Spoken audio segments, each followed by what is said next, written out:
Ang daming Lakers fans ang na-disappoint ang sabihin ni DeAndre Ayton na hindi pa siya nakakapag-practice ng kasama sina LeBron at Luka Doncic. What's it like working with Luka and with LeBron, even though they haven't been on the practice floor? I haven't. So, Pero bago yan, Kevin Durant willing makasama si Russell Westbrook sa Houston Rockets. Deserve pa rin daw ni Westbrook sa NBA.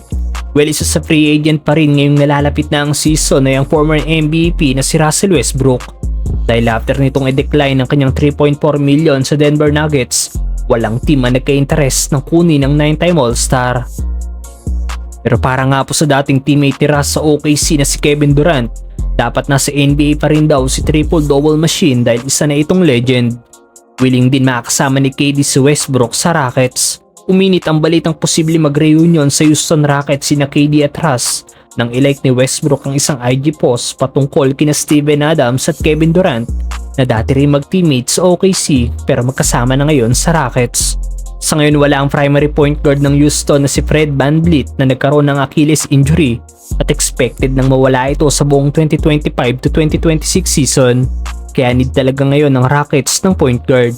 Pero dahil sa rules ng NBA hindi po pwedeng kunin ng Rockets si Russ at ito ay by December 15 pa. At kung still unsigned pa rin si Westbrook, pwede itong maging ideal player para sa Houston na mag-fill ng nasabing role sa team. Samantalang ang daming Lakers fans ang na-disappoint nang sabihin ni DeAndre Ayton na hindi pa siya nakakapag-practice ng kasama sina LeBron at Luka Doncic. Isa sa inaabangan ngayon ng mga Lakers fans ang paglalaro ni LeBron at Luka Doncic kasama ang mga bagong player ng Lakers. Pero dalawang preseason game na ang nakalipas, hindi pa rin nakikita ang isa kina LBJ at Luka na maglaro sa team. Ayon pa sa report out na buong preseason game si LeBron dala pa rin ng nerve irritation pero handa ito maglaro sa opening night ng regular season. At sa naging interview ng Lakers big man na si DeAndre Ayton kanina, maraming Lakers fans ang na-disappoint nang sabihin ni Ayton na hindi pa niya nakakalaro sina LeBron at Luka Doncic.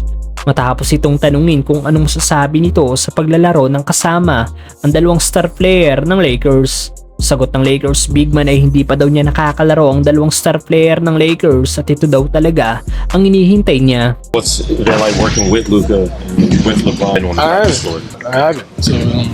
So, Madaming Lakers fans ang disappointed dito na daw ang season ito para sa Lakers dahil lang preseason game na ang nakalipas at nalalapit na rin ang regular season pero hindi pa rin daw nakakapag-practice na magkakasama ang mga player.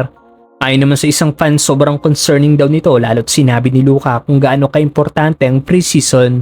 Pero hanggang ngayon wala pa rin silang chemistry na nagagawa kasama si LeBron at Luka Doncic.